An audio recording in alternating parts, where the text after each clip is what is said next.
नमस्कार. आपण पाहत आहात लोक तुफान न्यूज. सत्तेचा आवाज, जनतेचा विश्वास.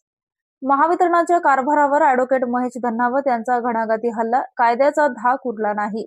स्मार्ट मीटर बसवण्याच्या पद्धतीवरही आक्षेप, ग्राहकांची संमती न घेता कारवाई केल्याचा आरोप, उच्च न्यायालयात जनहित याचिका दाखल करण्याचा इशारा.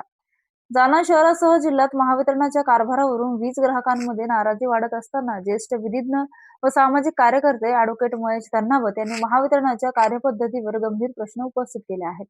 ग्राहकांना अवाजवी बिले देणे, प्रत्यक्ष मीटर रिडिंग न घेता सरकारी बिले आकारणे तसेच सेवा त्रुटी विरोधात ग्राहक मंचात दाद मागूनही परिस्थितीत अपेक्षित सुधारणा झालेली नसल्याचा आरोप त्यांनी केला आहे.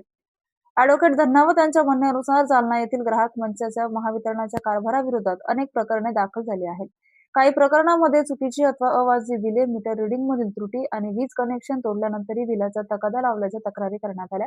या प्रकरणामध्ये ग्राहक मंचाने महावितरणाला दोषी ठरवून दंडात्मक आदेशही दिल्याचा दावा त्यांनी केला. स्मार्ट मीटरच्या मुद्द्यावरूनही वाद दरम्यान जालना शहर व जिल्ह्यात स्मार्ट मीटर बसवण्याची प्रक्रिया सुरू असून ग्राहकांना विश्वासात न घेता किंवा त्यांची संमती न घेता मीटर बसवले जात असल्याचा आरोप ॲडव्होकेट धन्नावत यांनी केला आहे. या पद्धतीमुळे सर्वसामान्य नागरिकांमध्ये संभ्रम आहे आणि असंतोष निर्माण होत असल्याचे त्यांनी म्हटलं आहे.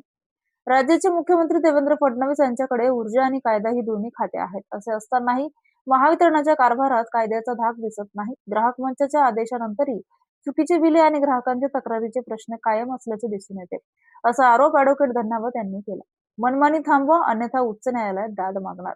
महावितरणाने ग्राहकाच्या तक्रारीची गांभीर्याने दखल घेऊन अवाजवी बिलांची समस्या दूर कराव्यात तसेच स्मार्ट मीटर बसविताना ग्राहकांना योग्य माहिती व प्रक्रिया उपलब्ध करून द्यावी अशी मागणी ॲडव्होकेट धन्नावत यांनी केली आहे.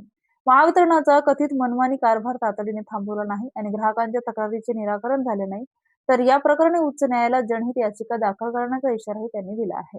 आता या आरोपावर महावितरण प्रशासन काय भूमिका घेते तसेच स्मार्ट मीटर आणि बिलिंग संदर्भातील ग्राहकांच्या तक्रारीवर कोणती कारवाई केली जाते याकडे जालना जिल्ह्यातील वीज ग्राहकांचे लक्ष लागले आहे.